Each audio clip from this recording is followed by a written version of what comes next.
Before I report to you on our conclusions and the way I see them, of course I would like to say a few words and say that all our thoughts go to Morocco and its people. They are going through a tragedy which is touching all of us. France yesterday, of course, sent a personal message, directly a message to the King, Mohammed VI, and we stand ready to send resources whenever Morocco tell us it is the right time to do so. We have technicians who stand ready, and this morning the World Bank, the IMF, the African Union and France as well stood together to send across a strong message to Morocco for reconstruction in this context. And our thoughts also go to Brazil, who suffered a major storm recently. In this context of the G20, I would like to commend the African Union for joining G20 as a full-fledged member. As you know, France was amongst the first ones to support this candidacy, and in Bali we launched a call.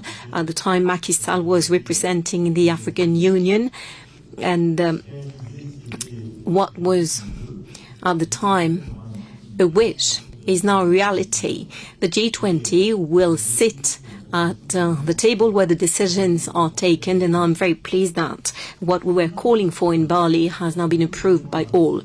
First of all, this G20 confirms once again the isolation of Russia. A vast majority of the G20 members condemn the war in Ukraine and its impacts. And we've been dealing with the economic and food consequences of this war precisely to maintain the unity of the planet. And the entire G20 also commits to a just and lasting peace in Ukraine, and I insist on these words. That's in accordance with the UN Charter, also is a reminder of our support to the principle of territorial integrity. After the summit we organized in Paris that led to the Paris Pact for the Peoples and the Planet, a number of things that we launched have been endorsed here. And what I would like to tell you, what is important here, is that this agenda we've been promoting for a number of years has moved forward on the occasion of this G20 in India. First of all, what we advocated in Paris and what led to this Paris Pact for the Peoples and the Planet was reiterated with many African countries ahead of this summit. They signed together with France a piece in which we were expressing our support for the pact. Let me remind you of the four underlying principles. We need not choose between the fight against poverty and the fight for the planet. Second, it is for each country to choose its own path with the support of the international community. Thirdly, we need a major leap when it comes to financing, and all of that very much presided over the conclusions on this topic. When it comes to mobilizing international financing to tackle poverty and climate change, this G20 acknowledged a number of developments. First of all, we exceeded the $100 billion of reallocation of SDRs. It is in 2020, at the time that we decided with the IMF to issue some new SDRs.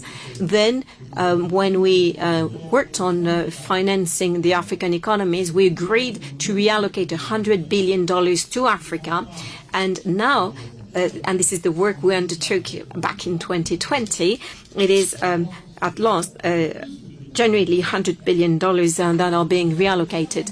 And France did more than what it was requested to do. We reallocated 40% of our SDRs. So I, of course, call upon all countries to continue and, most importantly, to deliver on what they committed to be doing. And next, this year, we will reach the target of $100 billion to finance climate transition in developing countries.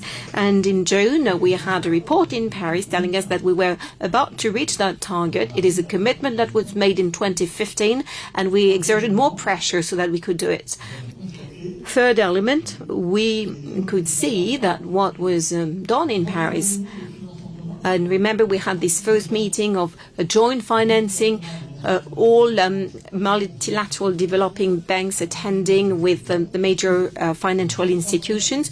Well, we got some results. We're increasing the risks taken by our developing banks and development banks, and we're increasing substantially the public finance simply by taking more risks with the existing mechanisms. And this is something that was agreed upon in Paris in June. And at the G20, we all agreed upon this commitment taken in Paris with the goal of having $200 billion of private finance for developing countries. So all of that was initiated in Paris in June and has been approved by the G20. So that's an endorsement of the 4Ps pact. But we want to do more in terms of efficiency. And this is also a commitment that we made in Paris. First of all, we support a deep reform of global governance. This is Security Council, but as well the World Bank and the IMF. They have to reflect today's reality and in terms of demography and economy as well. And then we want to increase the available tools. That's why we want to replenish the World Bank, and France is supporting that so that the emerging countries have a greater role to play. And we want, of course, to increase as well what is allocated to the issue of climate change. And we want some further commitments on behalf of the emerging countries to phase out coal. Next, the IMF. Here again, we expect some greater commitments by the emerging countries when it comes to restructuring the debt of African countries. We stand ready to do more, and we said it today. So it is the very same agenda, a greater financing mobilization around the world. And let me tell you that France upgraded its commitments, and we reached 0.5% of our GDP allocated to development projects. And we also want the same to happen at the international level. And this is the reason why we committed to the replenishment of IFA, the International Fund for Agricultural Development. And a meeting will be taking place in December. And I would like to thank President Alvaro Lario of IFAD for being with us today. We need IFAD because IFAD is very much fighting to increase the productivity and the efficiency of the agriculture systems all around the world, in particular given that they are mostly impacted by the war. And then we expressed our support to a number of initiatives taken in Paris or in Nairobi because this massive financing leap also requires some additional resources. So we need to find some new international resources. And together with President Rutte, and allow me to thank him for the work done in Nairobi. So with President Rutte, we agreed to set up a task force on international taxation. And I commend his initiatives for a new kind of carbon tax with a genuine price. So it is the very same agenda and that we are working on climate change. And on Friday, the progress report of the Paris Accord was published, and we're not on the right trajectory. And the G20 is a key player in this. Today, we acknowledge a goal of tripling the production of renewable energy, and we also have the same ambition for low carbon technology, including the nuclear energy.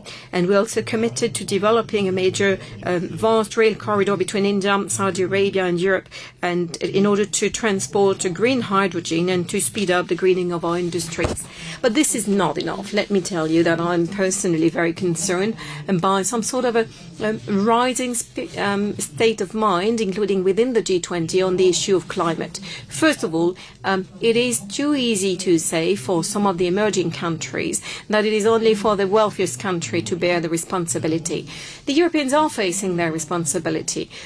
We have the only credible international commitments with the Green Deal and the Fit for 55. We're the only ones who set some regulations, new regulations, in order to reach carbon neutrality in 2050 and the goals that were set for 2030.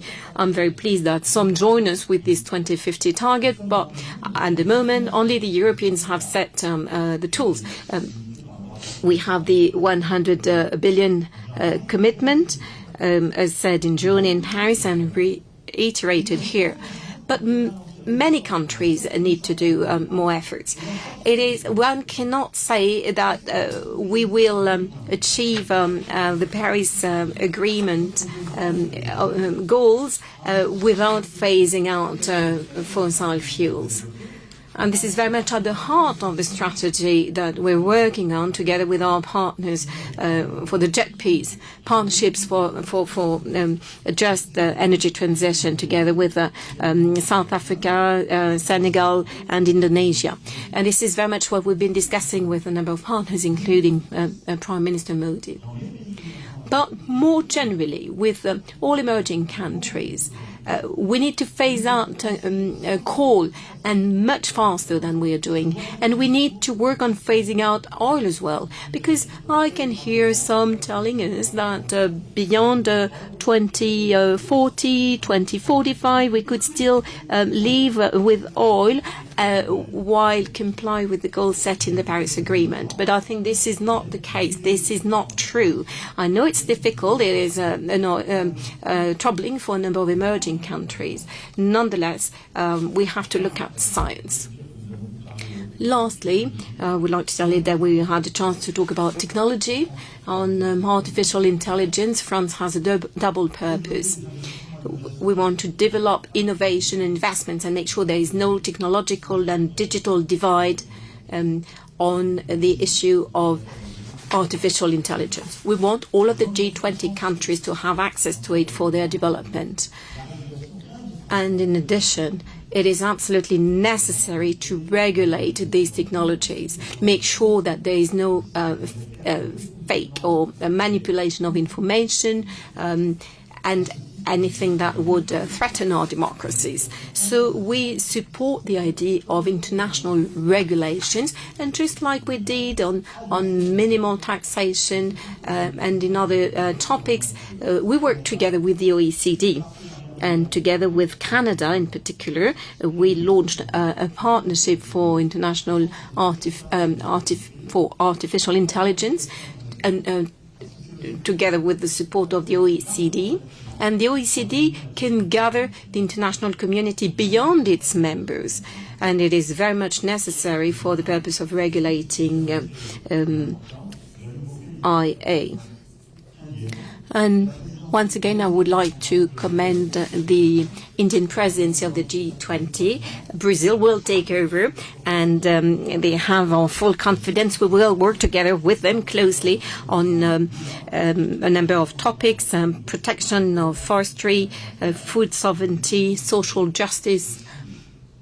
And as you know, since 2018, we've been strongly advocating these topics. Without further ado, I'm all yours for your questions. Mr. President, good afternoon. Back to the G20. This compromise seems to be not exactly what France was expecting, and Ukraine expressed their disappointment, whereas Russia seems to be said they were satisfied. So is this due to the emerging countries? Next, on climate change, you express your concerns. You're calling to do more. Is this a bad signal at this G20 ahead of COP28? First of all, let us face it, let's be honest, that the G20 is not a forum for political discussions. It was revived at the time of the financial crisis a few years ago. And we're here to mainly talk about economic topics and climate change. So I think the G20 should not get stuck into some other issues. But of course, we know that we disagree on Ukraine, given that Russia is a member of the G20. But as a matter of fact, things have been said. The G20 said it supports a just and lasting peace. This is exactly the opposite of what Russia is saying. And the G20 itself re-expressed our support to territorial integrity and the UN Charter. So that's it. But that being said, this is not the place where we will see some major developments, given in particular what the situation is on the ground. And we have here 16 members of the G20 who voted, approved all the resolutions that condemn Russia. 3 abstained and 1 voted against. And of course, this is Russia. So Russia precisely is in a very isolated position at the G20. Nonetheless, this is not the place for major diplomatic moves. On climate change, I think there's one point, financing, on which we've achieved some major progress. For more such videos, subscribe to the NewsX YouTube channel, hit the bell icon.